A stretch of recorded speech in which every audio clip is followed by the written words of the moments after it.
الصلاۃ والسلام علیک یا رسول اللہ وعلی آلک وصحابک یا حبیب اللہ الصلاۃ والسلام علیک یا نبی اللہ وعلی آلک وصحابک یا نور اللہ۔ مدنی چینل کے ناظرین،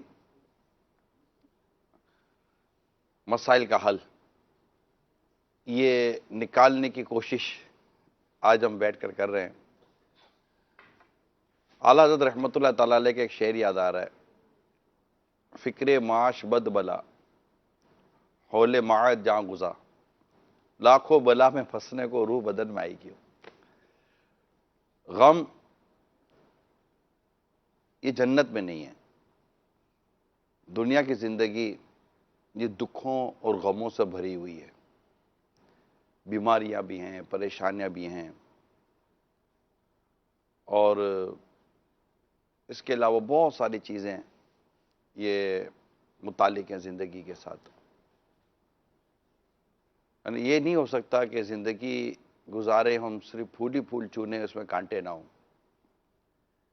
یہ وہ راہ ہے کہ اس میں خاردار جھاڑیاں، جنگل، بیابان بھی آتے ہیں، اور کھیل کھلیان، کھیت، دریا، آبشار یہ بھی آتے ہیں۔ یہاں راحت و خوشیوں کی صبح بھی آتی ہے، اور غم و دکھ، پریشانیوں کی شام بھی آتی ہے۔ انسان ان تمام تر چیزوں کو اگر قبول کر لے تو میں نہیں کہتا کہ اس کے لیے مسائل نہیں آئیں گے، لیکن مسائل کا حل اس کے لیے قدرے آسان ہو جائے گا، اور مسائل سے نبرد آزما ہونا اس کے لیے قدرے آسان ہوتا چلا جاتا ہے۔ آتے تو ہیں مسائل۔ اب مسائل کی الگ الگ نوعیت ہے، کچھ مسائل معاشی ہوتے ہیں، کچھ مسائل گھریلو ہوتے ہیں، کچھ مسائل ذاتی نوعیت کے ہوتے ہیں، کچھ مسائل معاشی نوعیت کے بھی ہوتے ہیں، کچھ مسائل جسمانی نوعیت کے ہوتے ہیں، کچھ مسائل روحانی نوعیت کے ہوتے ہیں۔ ہر ایک کی الگ الگ مسئلے کی کیٹیگریز ہیں، یعنی there is a different categories about the problem، اور ہر ایک کا جدا جدا حل ہوتا ہے۔ سب کا حل ایک جیسا ہونا یہ اتنا آسان نہیں ہوتا، لہذا ہم نے کوشش کی ہے ایک ایسا سلسلہ آپ کی طرف لانے کی کہ جس میں آپ جب ہم سے اپنے مسئلے کو ڈسکس کریں گے تو ہم کوشش کریں گے کہ اس کا حل ہمارے سامنے آئے گا، ہم انشاءاللہ اس کا حل نکالنے کی کوشش کریں گے۔ ہو سکتا ہے کہ آپ کا یہ مسئلہ انتہائی شرعی نوعیت کا ہو، تو انشاءاللہ ہمارے ساتھ دارالفتہ اہل سنت کے مفتی جمیل صاحب بھی موجود ہیں، تو ان سے رجوع کریں گے۔ ہو سکتا ہے آپ کا مسئلہ کوئی طبی نوعیت کا ہو، تو ہم نے حکمت کے متعلق مشورہ کرنے کے لیے ہمارے عبدالخلیل بھائی کو زحمت دی ہوئی ہے۔ ہو سکتا ہے آپ کا مسئلہ کو روحانی نوعیت کا ہو، تو ہم نے جنید بھائی جو ہے ہمارے روحانی علاج والے، انہیں ہم نے یہاں زحمت دی ہے۔ آپ کے تحریری ایس ایم ایس کے ذریعے جو سوالات آئیں گے یا اس طرح کی اور متفرق گفتگو اور باتیں ہوں گی، اس کے لیے ہم نے سلمان بھائی کو زحمت دی ہے کہ وہ ماشاءاللہ ہمارے ساتھ شامل ہیں، جو وقتاً فوقتاً آپ کی نمائندگی کر رہے ہوں گے۔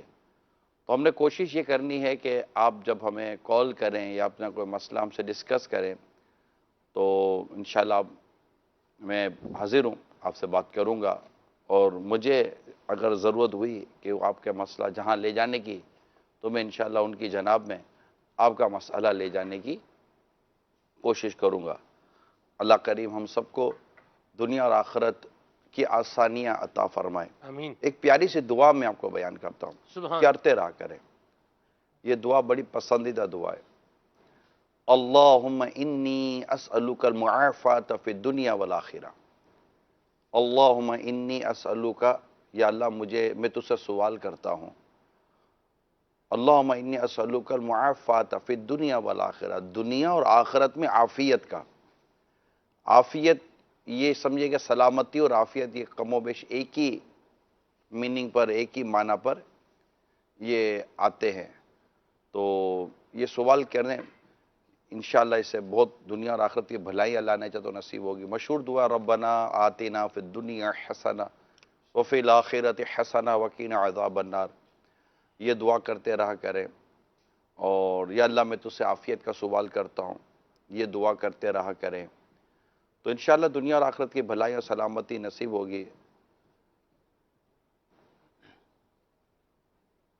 تو اس طرح کی جو کیفیات ہے تو اس کو ضرور بھی ضرور مطلب آپ دعا کی طرف ضرور اپنی توجہ رکھیں. میرا عرض کرنے کا مقصد یہ ہے. دیکھیے ہم بیٹھ کر مسئلے کو حل کرنے کی یقیناً کوشش کریں گے، لیکن جو حقیقی مسئلے حل کرنے والے جو ذات ہے نا وہ اللہ تبارک و تعالیٰ کی ذات ہے. یہ یاد رکھیے گا. اللہ چاہے گا تبھی مسئلہ حل ہوگا. اللہ چاہے گا تبھی حکمت میں شفا ملے گی. اللہ چاہے گا تبھی میڈیکل میں شفا ملے گی. اللہ چاہے گا تبھی روحانی علاج میں شفا ملے گی. مسئلے کا حل فقہی ہی صحیح بتا دیا جائے گا. اللہ چاہے گا تبھی اس کو حل کرنے کی توفیق بھی نصیب ہوتی ہے. تو یہ سب اللہ تعالیٰ کی توفیق سے ہی ہوگا. تو اللہ کی طرف ضرور بندے کا رجوع ہونا چاہیے اور اس کی طرف ہی رجوع یہ فائدہ دے گا. سبحان اللہ.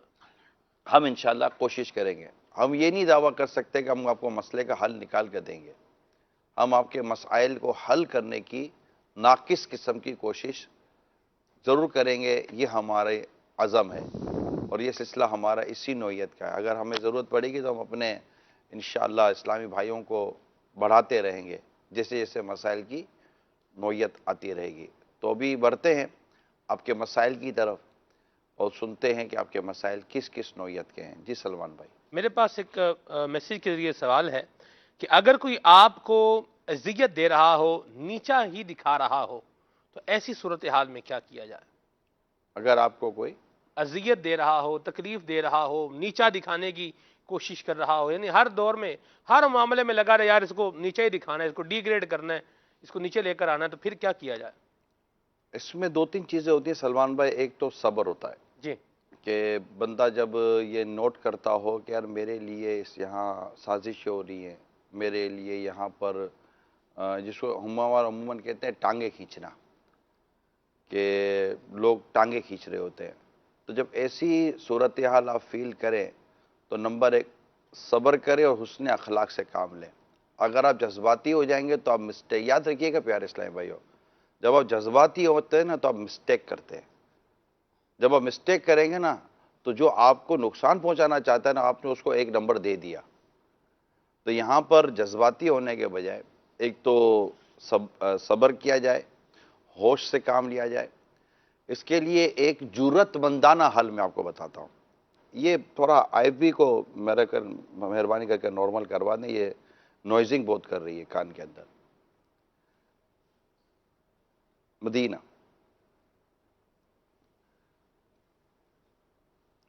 تو صلی اللہ تعالی علی محمد. تو اس کا دوسرا حل یہ ہوتا ہے صلی اللہ تعالی علی محمد کہ جب آپ کو لگے نا کہ کوئی شخص آپ کے ساتھ کوئی ایسا معاملہ کر رہا ہے، میں جرأت مندانہ حل بتا رہا ہوں آپ کو. جرأت مندانہ حل یہ ہے کہ آپ ڈائریکٹ جا کے اسے بات کر لیں کہ آیا آپ کو میرے سے کوئی ایسا پرابلم مجھے فیل ہوا ہے. کیا الزامی بات نہ کریں، وہ سوالیہ نشان کے ساتھ بات کریں. اس کے آپ کو اتنے فائدے نظر آئیں گے. دو چیزیں، یا تو آپ کی غلط فہمی ہوگی کیونکہ بعض اوقات بندہ کرتا نہیں آپ کے خلاف کچھ بھی، آپ کو وسوسہ ہوتا ہے، آپ کو گھبراہٹ ہوتی ہے. دوسرا، آپ کو اپنی قابلیت اور اپنی صلاحیت پر بھروسہ نہیں ہوتا. جو بندہ شولڈر پروموشن لے کر آگے آتا ہے نا اس کو ڈر لگا رہتا ہے کہ یار ابھی میرے بارے میں یہ ہو رہا ہوگا، میرے بارے. جو اپنی قابلیت اپنی صلاحیتوں کے ذریعے آگے آتا ہے اس کو نارمل ان چیزوں کا خوف اور ڈر نہیں ہوتا. یہ یاد رکھیے گا. تو یہاں دو چیزیں ہیں، ایک تو سامنے والے کی طرف سے اگر کچھ ہو رہا ہے تو ہمت و صبر سے کام لے، جرأت کرے، بات کرے، یا پھر اپنی کمزوریوں کا جائزہ لیں کہ آپ کی کمزوریاں کہاں گا. اسے تو کوئی کچھ بھی نہ کر رہا ہو اور آپ کی ناقص کارکردگی کی وجہ سے کوئی کسی اور کی طرف کام بڑھا رہا ہو اور آپ کو لگ رہا ہے کہ یار یہ میرے لیے کوئی سازش ہو رہی ہے. آپ کی سازشیں نہیں ہو رہی، آپ کی ناکامی آپ کی کمزوری ہے. آپ کی ناکامی آپ کی آپ کے مطلب آپ کا ناقابل ہونا ہے جی تو اپنی قابلیت کا ضرور جائزہ لیا کریں، کیونکہ صلاحیتیں لوگوں کو عموماً آگے بڑھا دیتی ہیں، واہ قابلیتیں لوگوں کو آگے بڑھا دیتی ہیں، مگر کم لوگ ہیں جو اس بات کا جائزہ لینے میں کامیاب ہو جاتے ہیں کہ مجھ میں کمزوری ہے، مجھ ہی میں قابلیت کی کمی ہے، کیونکہ جب آپ خود کو دیکھیں گے نا تو آپ آگے بڑھیں گے، واہ جب تک آپ دوسروں کو دیکھتے رہیں گے نا آپ اور پیچھے ہٹیں گے۔ اللہ کرے کہ میں نے آپ کو وہ اپنا معافی ضمیر، اپنا موقف پہنچانے میں کامیاب ہو گیا ہوں۔ بہت پازیٹیو بات کہی، اللہ برکت دے آپ کو۔ میرے پاس ایک اور جو میسج کے ذریعے آیا ہے کویسچن، وہ یہ ہے کہ جاب کے تقریباً سبھی پروسیس مکمل ہو چکے ہیں، لیکن ابھی تک جوائننگ جو ہے یہ نہیں ہو پا رہی، جوائننگ لیٹر ان کو ایشو نہیں ہو رہا ہوگا، یہ ان کا ایشو ہے، یہ مسئلہ ہے۔ مطلب ایسے میں کیا ہوتا ہے، آدمی سمجھتا ہے نظر لگ گئی ہے، کسی نے بندش کر دی ہے، کوئی رکاوٹ آ گئی ہے، کوئی مطلب اگر ہم یہ نہ بولیں نا یہ نہیں ہوا ہے تو رابطے بھی نہیں کریں گے اتنی جلدی، ٹھیک ہے؟ صحیح۔ تو یہ بھی تھوڑا بتانا ضروری ہوتا ہے نا جنید بھائی؟ جی بالکل۔ ہاں بھی بالکل بالکل کر رہے ہیں۔ اچھا اچھا چلے، تو یہ ہوتا ہے اصل میں دیکھیں کمپنیز کی اپنی اپنی پریکٹس ہوتی ہے، اور بعض اوقات کمپنیز کے پاس آپشنز ہوتے ہیں۔ آپ نے اگر کوئی اپنا جاب کا لیٹر دیا ہوا ہے، ایون کہ وہ ایز اے انٹرویو آپ کلیئر کر چکے ہوں گے، لیکن کمپنیز کے پاس آپشنز ہوتے ہیں اور اچھے سے اچھے آپشنز ہوتے ہیں۔ ہو سکتا ہے کہ آپ کو انہوں نے کوئی بی کلاس میں رکھا ہو اور ایک کلاس کی ان کے پاس آلریڈی اپلیکیشنز موجود ہوں کہ وہ ایک کلاس کو لے کر چل رہے ہوں، تو ایسی سچویشن، ایسی صورتحال کے اندر اگر وہ ایک کلاس کو پورا نہیں کر سکیں گے تو بی کلاس کی طرف جائیں گے۔ ایک بات ہمیشہ یاد رکھیے کہ یہ ضروری نہیں ہوتا کہ کام نہ ہونے کی صورت میں کسی نے آپ کے ساتھ کچھ کروا دیا ہے، یہ ضروری نہیں ہوتا۔ آپ کو بھی اٹھنے میں پرابلم ہو رہا ہے تو ضروری کسی نے کچھ کروا دیا ہو، آپ کو بھوک زیادہ لگتی ہے تو ضروری کچھ کروا دیا ہو۔ اچھا جب آپ خوش ہو رہے ہوتے تب آپ کیوں نہیں سوچتے یار کسی نے لگتا ہے کوئی اچھا کروا دیا جس کی وجہ میں خوش بہت ہو رہا ہوں؟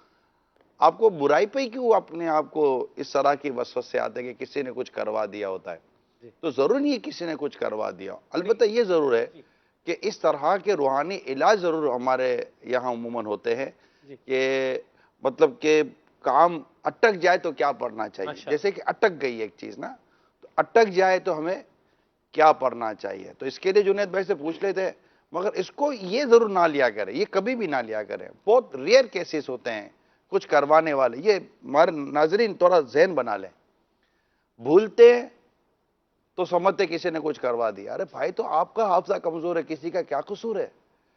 آپ کے اندر مینجمنٹ صلاحیت نہیں ہے، کوئی چیز اپنی جگہ، دوائی اپنی جگہ پر آپ رکھتے نہیں ہیں، چاقو چوری کینچی آپ اپنی جگہ پر رکھتے نہیں ہیں، نیل کٹر آپ اپنی جگہ پر رکھتے نہیں ہیں، چیزیں آپ اپنی جگہ سنبھال کے رکھتے نہیں ہیں، رکھتے تو بھول جاتے کہاں رکھا ہے۔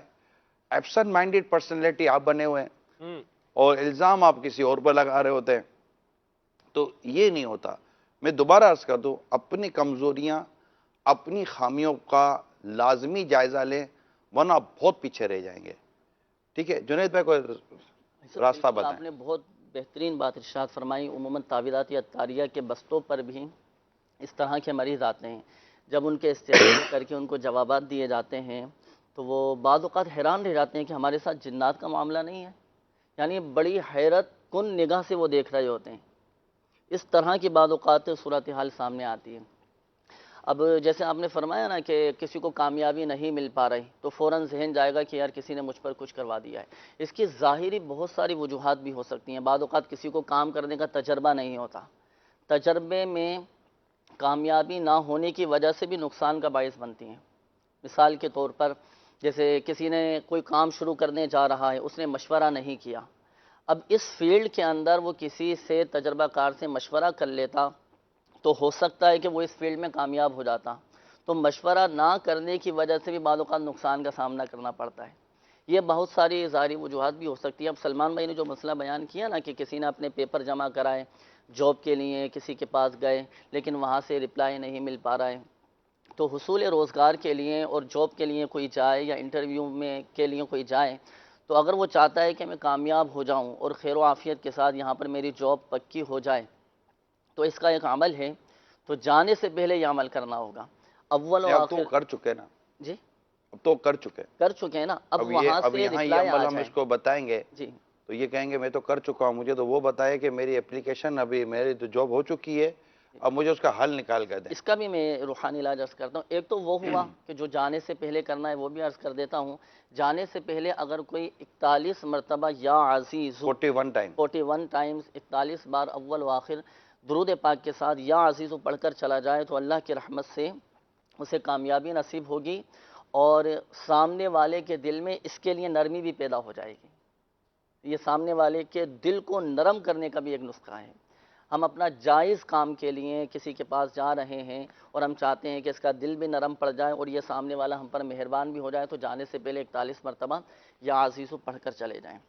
اچھا, پھر دوسرا یہ کہ اب ہم چاہتے ہیں کہ جیسے انہوں نے فارم جمع کروا دیے, اب وہاں سے رپلائی آ جائے, میرا یہاں پر کوئی اچھا سیٹ اپ بن جائے, تو اب اس کے لیے ان شخص کو چاہیے کہ یا سمیعو یہ 100 مرتبہ پڑھیں اول و آخر درود پاک کے ساتھ. اور اس وظیفے کی خاصیت یہ ہے, ایک تو اس وظیفے کے دوران بات چیت بالکل بھی نہیں کرنی. اس کی ایک خاصیت یہ ہے کہ یہ وظیفہ پڑھنے کے بعد اللہ تبارک و تعالیٰ کی بارگاہ میں جو بھی جائز دعا کی جائے گی اللہ کی رحمت سے وہ قبول. یہ سننے والے. جی اچھا, اب ایسا میں آپ کی بات میں چیز ایڈ کر دوں, یعنی میری بات میں کوئی ایڈ کریں گے, ان کی بات میں کریں گے نہیں, ان کی تو مکمل ہوگی نا جی, وہ تو ہے جو آپ نے فرمایا نا. میں یہی تو عرض کرنا چاہ رہا ہوں کہ اب کسی نے مفتی صاحب یا عزیزو پڑھ کر چلا تو گیا, کتنی میں 41 ٹائم. 41 ٹائم. اچھا, آپ کو نہیں ملی, کسی اور کو مل گئی, پھر کیا کریں گے؟ ہو سکتا ہے کہ اس نے بھی یا عزیزو پڑھا ہو 41 ٹائم اور آپ سے زیادہ قابل ہو, یہ بھی تو ہو سکتا ہے. اس کی اور بھی وجوہات ہو سکتی ہیں. بعض اوقات اعتقاد کی کمزوری بھی ہوتی ہے جس کی نہیں وجہ سے اعتقاد دونوں کا مضبوط ہے, مگر یہ کیوں لے کہ مطلب کسی اور کو نہ ملے میرے کو ہی ملے. پھر اللہ تبارک و تعالیٰ اللہ بہتر جانتا ہے کہ اس کے لیے کون سا رزق بہتر ہے. سبحان اللہ. ٹھیک ہے نا, تو یہ مطلب یہ ایک سپورٹنگ ہے, ایک اللہ تعالیٰ کا اس میں مبارک ہے, اور یقیناً اللہ کریم بہتر جانتا ہے کہ بندوں کے لیے کیا بہتر ہے. تو یہ وظائف وغیرہ میں پڑھیں, مگر پڑھنے کے ساتھ ساتھ اس یقین کامل کے ساتھ آگے بڑھیں کہ اللہ میرے لیے بہتر فرمائے گا, یہ ہمیشہ یاد رکھا کریں. اور اگر کسی کو کچھ مل گیا اور آپ کو نہیں ملا تو آپ اس کے معاملے میں بھی کسی کے لیے بدگمان یا حسد کا شکار نہ ہو. آدمی پڑھتا بہت ہے اور بہت اوراد و وظائف پڑھتا ہے اور بڑا مطلب کہ نشان بھی لگا لیتا ہے یہاں پر نماز کا, مگر اس بد نصیب کے دل سے حسد نہیں جاتا, اللہ یعذ باللہ. اس بد نصیب کے دل سے ہے نا لوگوں کے لیے کینہ و بغض نہیں جاتا. تو ایسا کبھی نہ کیا کریں. اگر کسی کا بھلا ہو رہا ہے تو کسی کے بھلے میں اپنا بھلا تصور کرنے کی بھی اب کوشش کریں کہ ہر انسان ڈاکٹر کی کلینک میں جب مریض جاتے ہیں سمجھتے سب سے زیادہ مریض میں ہی ہوں, سب سے زیادہ بیمار میں ہی ہوں. تو ایک سے ایک ہوتا ہے, تو اپنے اندر ایک ہمت اور حوصلہ پیدا کریں. آپ کچھ فرمانا چاہ رہے تھے. اس میں جیسے یہی حسد والی جو کیفیت ہے نا, نبی کریم صلی اللہ تعالی علیہ وآلہ وسلم نے ہم مسلمانوں کو اور اپنے امتیوں کو اس بات کا واضح طور پہ حکم ارشاد فرمایا لا تحاسدوا, کہ آپس میں ایک دوسرے سے حسد نہیں رکھنا. تو وہ یہ کہ حسد میں بلا وجہ کا ایک آدمی اپنے آپ کو اور جلا رہا ہوتا ہے. ایک تو نوکری کے حصول کے لیے انٹرویو کی محنت, اس کی تیاری, وہ بھی ہو گیا. اب اس کے بعد رپورٹ نہیں آ رہی کہ آپ جاب پر آ جائیں.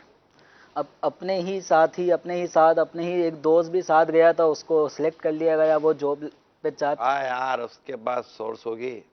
وہ کیسا حال ہوتا ہوگا سلمان بھائی جب یہ سارے انٹرویو میں ایک لائن میں بیٹھے ہوتے ہوں گے, جی ہر کوئی سوچتا ہوگا میرے کو ملے یار, اس کو نہیں ملے, میرے کو ملے, اس کو نہیں ملے, سیٹیں منتخب, میرے کو ملے, اس کو. ایک ہی سیٹ ہے سی او کی, سی او ایک ہی ہوتا ہے کمپنی کا, ٹھیک ہے نا. اب سی او کی پوسٹ چاہیے اور سی او کی سیلری بہت اچھی ہوتی ہے ایک کمپنی کا, اور اس کے لیے سارے باصلاحیت پڑھے لکھے لوگ بیٹھے ہوئے ہیں. جی اب مل گئی تو یہی آئے گا یار, اس کی سورس ہوگی, کسی منسٹر کا فون آ گیا ہوگا, رشوت کھلائی ہوگی, رشوت کھلائی ہوگی, 1000 قسم کی چیزیں کریں گے. اب ان چیزوں میں پڑھ کر آپ بولو کہ میرے کو کچھ ہو گیا ہے, آپ کو واقعی کچھ ہو گیا ہے, آپ کو حسد ہو گیا ہے, آپ کو کینہ ہو گیا ہے, آپ کو بغض ہو گیا ہے, اور اس کا علاج آپ کے ہاتھ میں, کوئی اور علاج نہیں کرے گا. جی تو ایسا نہ کریں اور خوش رہنے کی عادت پیدا کریں. سبحان اللہ.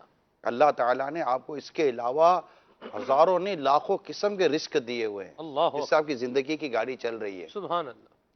آگے جا رہے. جی جی بالکل, آگے چلتے ہیں. کالز بھی ہیں, کالز شامل کرتے ہیں انشاءاللہ. جی میں ضلع کوٹلی آزاد کشمیر سے انوار الحسن قادری بات کر رہا ہوں. تو میرا سوال یہ ہے کہ کیا بروز قیامت صرف فرض نماز کے بارے میں سوال کیا جائے گا یا نوافل کا بھی سوال کیا جائے گا، یا جو باقی عبادات ہیں ان کے نوافل وغیرہ یا کوئی اور عبادات ہے اس کے بارے میں بھی سوال کیا جائے گا، یا صرف فرض نماز کے بارے میں سوال کیا جائے گا؟ ہاں مفتی صاحب ہے یہ شرعی مسئلہ. بروز قیامت انسان سے اس کے فرائض سے متعلق سوال ہوگا. جیسے نماز سب سے پہلے حقوق اللہ کے اندر نماز کے حوالے سے سوال ہوگا.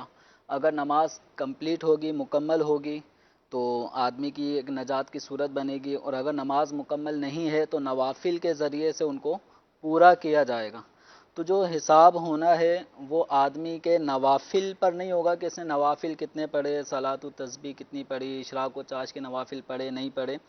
تو جو فرائض اللہ تبارک و تعالیٰ نے ہم پر عائد کیے ہیں، لازم کیے ہیں، ان کے بارے میں آدمی کی کوتاہی اگر ہوئی تو اس کے بارے میں پرسش ہوگی، اس کا حساب ہوگا اس نے فرائض کتنے ادا کیے، کتنے ادا نہیں کیے.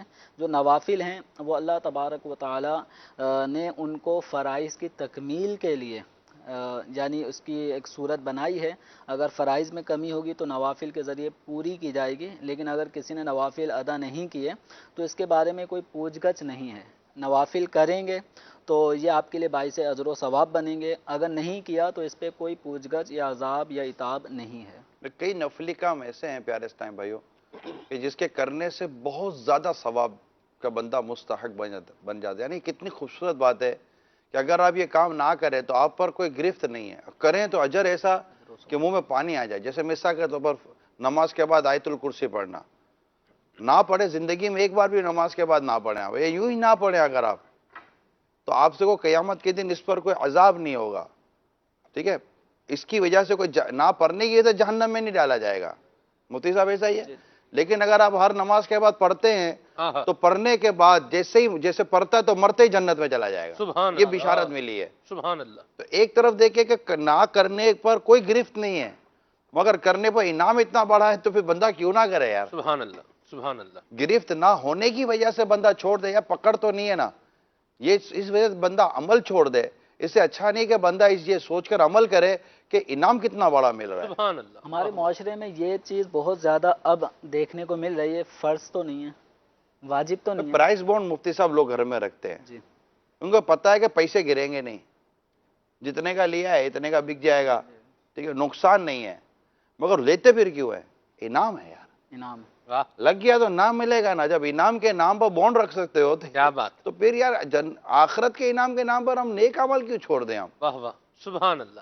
تو نیکی کو چھوٹی سمجھ کر چھوڑنا نہیں چاہیے، گناہ کو چھوٹا سمجھ کے کرنا نہیں چاہیے. حالانکہ اس میں پرائز بونڈ کی مثال میں اور یہ نیک اعمال کے اندر بہت فرق ہے. تقابل نہیں ہے، سمجھانے کے لیے عرض کیا جا رہا ہے. یہی کہ پرائز بونڈ کھلے نہ کھلے، ہاں نہیں کھلتا، اتنا منہ ہو جاتا ہے بڑے ہوئے پرائز بونڈ. نوافل پر جو اجر و ثواب ملے گا تو وہ آدمی کو پھر ہاں ان کو فون آئے گا تھوڑی دیر. ہاں جنید بھائی کو فون آتے ہو کہ ہم نے 1 سال سے پرائز بونڈ رکھا ہوا، لگتا نہیں لگتا کسی نے کچھ کر دیا ہے. بالکل آتے ہیں. تو آپ نے فون نہیں کیا کہ ہمارے پاس لے آؤ، پرائز بونڈ بھی دیکھ لیں گے، اجازت بھی ہو جائے گی، پتہ بھی چل جائے کتنے کے، تو دم بم بھی کر دیں گے. اچھا بولو گے لگ ہم لوگ آپ کی پرائز بونڈوں پہ دم کر دیں گے. بلکہ یہاں تک یہ گاڑی بھر کے لے آئیں گے. اللہ پتا مدینہ کے باہر گاڑیاں کھڑی ہوگی اور آپ کا اسٹوڈیو میں سلسلہ نہیں ہو رہا ہوگا، آپ کا یہ یونیورسٹی روڈ میں سلسلہ ہو رہا ہوگا. کتنے لوگوں کا پرائز بونڈ یہاں تک کہتے ہیں کہ آپ ہی کوئی ایسا عمل کر دیں، کوئی کاٹ کا عمل کریں کہ ہمارے یہ پرائز بونڈ کھل جائیں یار. جی ہم گناہ، ہم سے نماز نہیں پڑھی جاتی، یہ گرے کھل جائے. اللہ اکبر. ہم سے غیبت نہیں چھوٹتی، یہ گٹھان کھل جائے. ہم سے نیک اعمال نہیں ہو پاتے، یہ کوئی نحوست ختم ہو جائے. اس طرح کی بھی کولیں آتی ہوگی لیکن اس کی کوانٹٹی کم ہے. جی کم. بہت کم ہے. چلیں سلمان بھائی، آپ مسلسل لکھتے چلے جا رہے ہیں. یہ بڑی ورسٹیلٹی والے سوال آ رہے ہیں. کیا آ رہے ہیں؟ سوال آسان ورسٹیلٹی کر دے، اس مسئلے کا بھی حل کرنا پڑے گا. جی یعنی اس کے لیے میرے پاس بھی کوئی پروفیشنل آدمی نہیں ہے. مطلب اس کا یہی ہے کہ مختلف نوعیت کے، مختلف قسم کے سوال آ رہے ہیں. فرمائیں. یعنی ایک طرح کے نہیں آ رہے، مختلف طرح کے آ رہے ہیں. جیسے ابھی ایک جو طرح میں کے لکھ رہا لوگ نہیں ہمارے ساتھ. تھا، جی ابھی جو میں لکھ رہا تھا میں وہی کر لیتا ہوں. انہوں نے کہا کہ میں گھر بنانا چاہتا ہوں لیکن میرے پاس وسائل نہیں ہیں، یہ میرا مسئلہ ہے. صبر کریں، اللہ دے تب بنائیں. کئی لوگ ہیں جن کے پاس وسائل نہیں ہوتے اور وہ ان کا گھر نہیں ہوتا. آپ ہمت کریں، صبر سے کام لیں، اور اللہ نے جو چھت دی ہے اس پر شکر ادا کرے، کیا بات، اور یہ سوچے کہ یہ بھی نہ ہوتی تو کیا کرتا میں۔ سبحان اللہ۔ تو بعض جیسے مثال کے طور پر آج ٹیمپریچر ہوگا تقریباً 40 کے آس پاس temperature, feel like 40۔ Feel like 40 ہے، ٹھیک ہے، لیکن جب انہوں نے ہو سکا تھا کہ انہوں نے جب دیکھا ہو تو 40 ہو، اور آپ نے دیکھا تو فیل لائک 40 ہو، تو یہ بھی ہوتا ہے بعد میں، آتے ہوئے 40 تھا۔ آتے ہوئے 40 تھا، ٹھیک ہے۔ 40 41 42 جو بھی آپ ٹیمپریچر لے لیں، آپ گرمی میں کھڑے ہیں اور کسی کو کہتے ہیں یار گرمی بہت ہے، کیا گرمی کم ہو جائے گی؟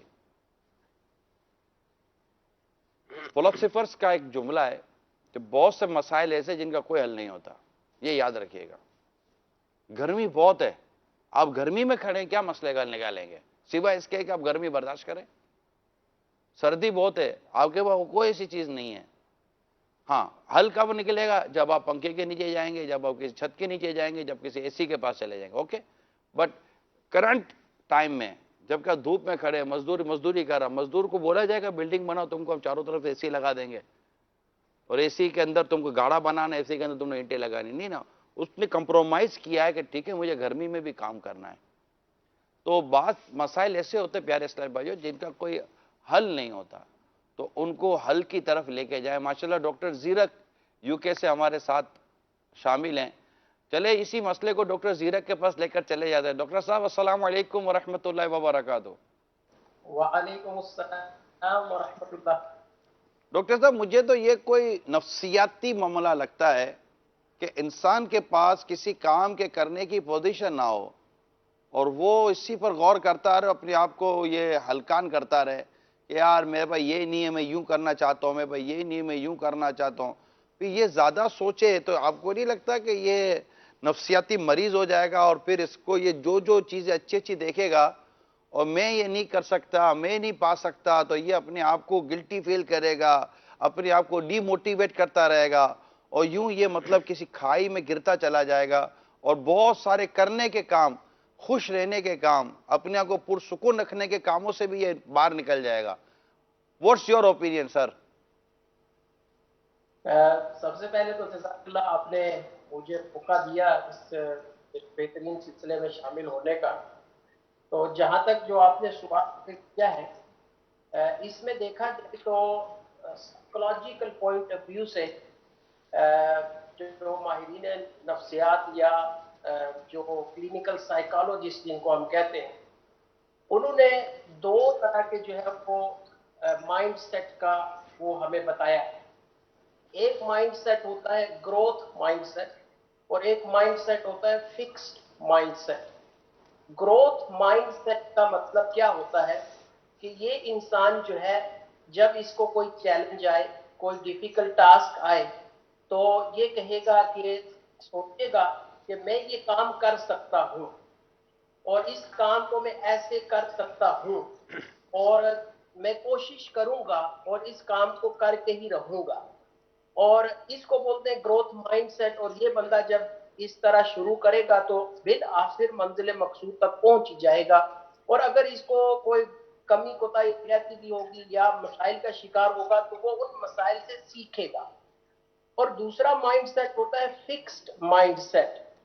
فکسڈ مائنڈ سیٹ میں یہ ہوتا ہے کہ یا تو بندے کے کچھ ذاتی تجربات منفی ہوئے ہوتے ہیں لائف میں، اور جب اسے کوئی چیلنج پیش آتا ہے یا کوئی ٹاسک دیا جاتا ہے تو وہ پہلے سے ہی یہ سمجھنا شروع کر دیتا ہے میں یہ نہیں کر سکتا، میرے پاس اسکل نہیں ہے اس کو کرنے کی، میں اگر فیل ہو گیا اس کے کرنے میں تو میری بدنامی ہوگی۔ تو یہ جو فکسڈ مائنڈ سیٹ ہوتا ہے یہ بہت بڑی جو ہے وہ خامیوں کا سبب بنتا ہے، اور اکثر جب لوگ کوئی کام کرنے جاتے ہیں اور ان کو فیلئر ہو جاتا ہے تو وہ بجائے اپنی خامیوں پر نظر کرنے کے وہ ان فیکٹرز کو بلیم کرتے ہیں جو ان کے اپنے اختیار میں ہی نہیں ہوتا، جن کے سے یہ کچھ نہیں کر سکتے۔ ماشاءاللہ اس کا مطلب ہوتا ہے ایک بعض شخصیت ہوتی ہے جن کو کہتے ہیں اولو العزم پرسنالٹیز، یہ اولو العزم کہلاتے ہیں۔ جیسے بعض انبیاء اور رسول جو ہے نا ان کو اولو العزم کہا گیا، یہ ایک وصف ہے جو اللہ کریم اپنے بندوں کو عطا فرماتا ہے جب وہ بہت اعلیٰ ہمتی قسم کے لوگ ہوتے ہیں، اور کسی کام کے کر لینے کا ان کے اندر ایک جذبہ ہوتا ہے، اور پھر جس کام کے کرنے کا یہ عزم کرتے ہیں پھر اس میں یہ اپنے آپ کو مصروف کر دیتے ہیں اور پھر اس میں پھر یہ اپنے اندر قابلیت اور صلاحیتیں پیدا کرتے ہیں. تو ایسے اسلامی بھائی جو کہ مطلب کہ بیچارے چاہتے ہی ہیں کہ میرے پاس کوئی گھر ہو مکان ہو, آپ اس میں خود کو ہلکان کرنے کے بجائے یعنی خود کو اداس کرنے کے بجائے اب اللہ کریم سے دعا کریں اور جو اللہ تعالیٰ نے آپ کو دیا ہے یقین مانیں, اس پر صبر بھی کریں اور اس پر شکر بھی کریں. بعض اوقات یہ ہوتا ہے پیارے اسلام بھائی, میں کو بتاؤں کہ تبدیلی مکان جو ہے نا یہ تبدیلی حالات کا بھی سبب بن جاتا ہے کہ بعض اوقات بندہ رہتا کمزور گھر میں مگر حالات مضبوط ہوتے ہیں اور بعض اوقات رہتا مضبوط گھر میں حالات کمزور ہو جاتے ہیں. جگہوں کے بدلنے سے بعض اوقات حالات کا بدلنا بھی واقعات کے ساتھ ثابت ہے. تو بعض اوقات وہ جگہ جو کہ بظاہر آپ کو کمزور نظر آتی ہے مگر اللہ نے آپ کے لیے وہاں پر آسانیاں, راحت اور وہاں بہت ساری بیماریوں سے نجات کا ذریعہ بنایا ہوا ہوتا ہے. سبحان اللہ, واہ واہ. تو یہ ہوتا ہے بعض اوقات گھر بدلو راس نہیں آتا, جی. کاروبار بدلو راس نہیں آتا, شہر بدل لو تو راس نہیں آتا, بعض اوقات راس بھی آ جاتا ہے, یعنی بعض اوقات وہ چیز حل ہوتی ہے. یہ ایک ڈیفرنٹ چیزیں ہوتی ہیں. اللہ آپ کو ہمت و صبر عطا فرمائے. آمین. کچھ بتائیں گے بھیا ان کو؟ گھر کے حوالے سے جیسے انہوں نے کہا کہ گھر بنانا چاہ رہا ہوں اس میں مسائل آ رہے ہیں, تو اپنا ذاتی گھر ہو جائیں.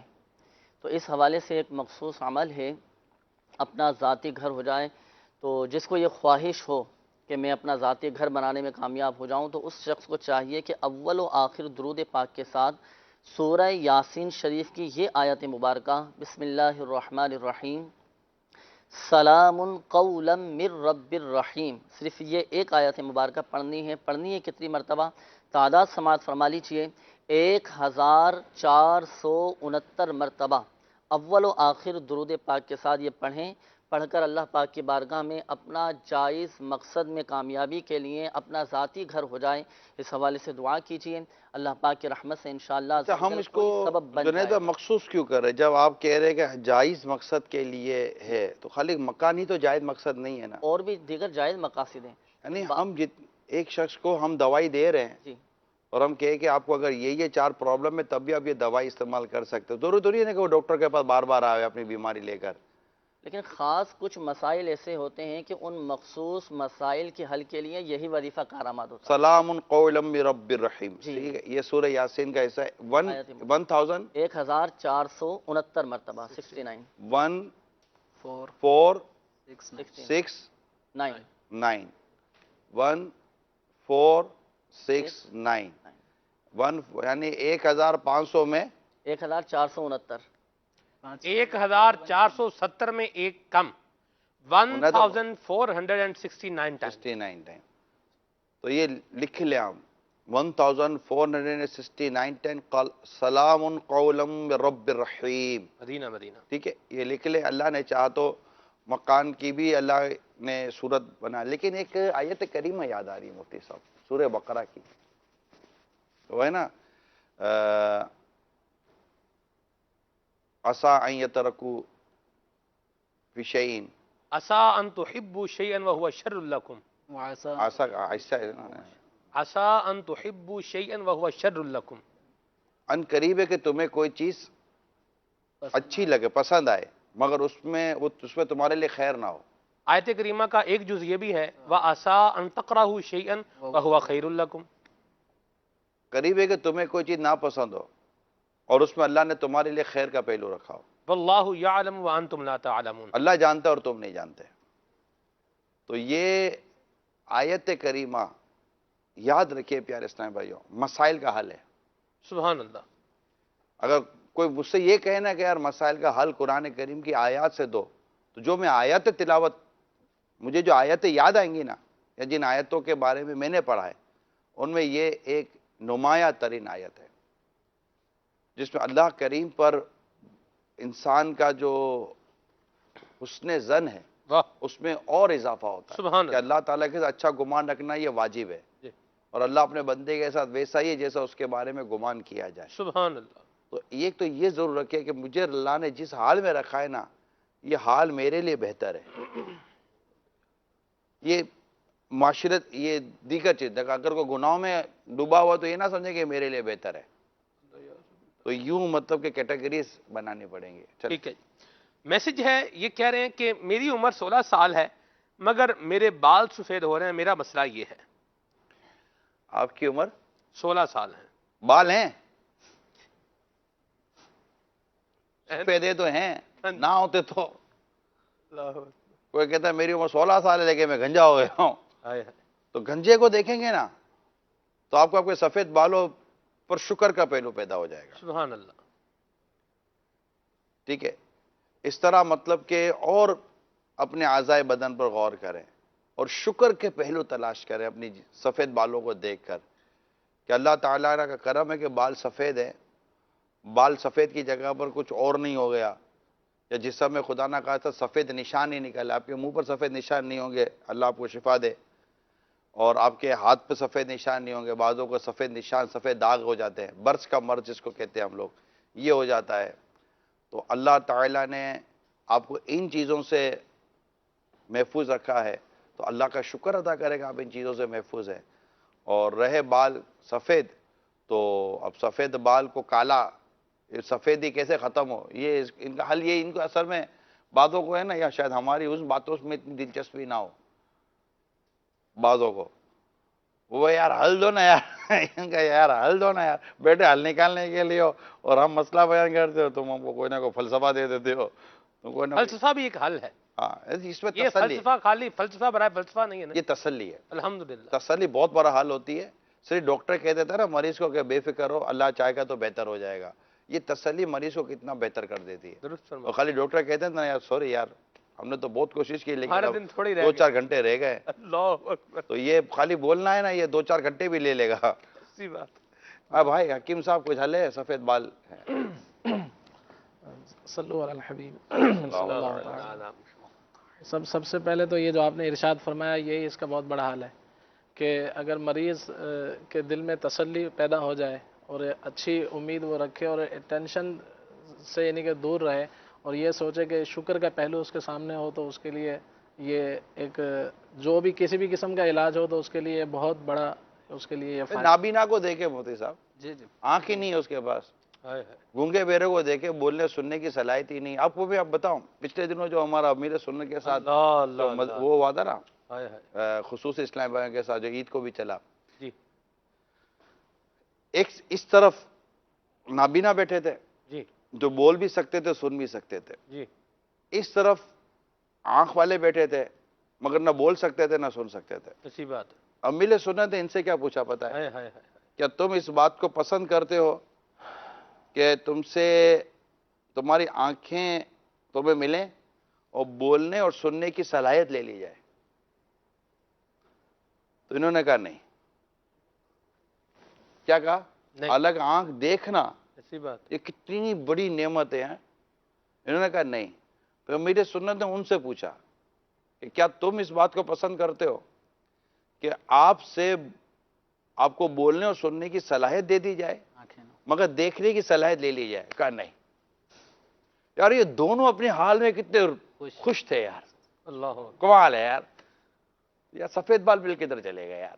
مرشید نے توجہ بھی کیسی دلائی ہے نا جی, دیکھے نا ایسا احساس نعمت. احساس نعمت کے نہیں, ہم مطلب یہ ان کو دیکھ کر سمجھ رہے ہیں, ان کے بارے میں دیکھ رہے ہم بہتر ہیں, اور وہ ان کو دیکھ کر کہہ رہے ہیں ہم ان سے بہتر ہیں. سبحان اللہ. تو دنیاوی لحاظ سے خود کو نیچے والے کو دیکھیں گے نا تو آپ کو صبر و شکر کے پہلو آئیں گے اور انشاءاللہ آپ خوش رہیں گے. ہم آپ کو مسئلے کا جو حل دیں گے نا اس میں انشاءاللہ آپ کے لیے ایک راحت کا سامان ہوگا سبحان اللہ انشاءاللہ. پھر بھی ظاہری اسباب پر بھی چلتے ہیں. اس میں ایک تو ان کو چاہیے کہ یہ کھارے پانی سے بچا کریں. کھارا پانی جو ہے یہ بالوں کے اب تو جو ہونا تھا عبد الخلیل بھائی ہو گیا, آئندہ اب تو جو ہونا تھا ہو گیا. اب اگر کھارے پانی سے بچیں گے مزید بھی اچھا ٹھیک ہے, بگڑنے سے بچے گا. اچھا بگڑنے سے بچیں گے. اور جو ایسے بھی ہیں جو سن رہے ہوں گے تو ان کے لیے بھی یہ فائدہ مند ہے کہ بالوں کے لیے جو ہے وہ اگر کوئی ایسا علاقہ ہے کہ جہاں پانی ہی نہیں آتا ایسا, تو کم از کم سر جو ہے وہ میٹھے پانی سے دھویا جائے تو یہ فائدہ مند ہے. اور انہیں چاہیے کہ آملے کا مربع لے لیں. آملے کا مربع چھوٹے چھوٹے پیس ہوتے ہیں اس کے سبز کلر کے, تو ایک پیس صبح کھا لیں خالی پیٹ, اور ایک پیس جو ہے کسی ٹائم شام میں عصر کے بعد مغرب کی نماز کے بعد یہ ایک پیس استعمال کر لیا جائے. یہ تو محل عادی تو نہیں آئے گا نا؟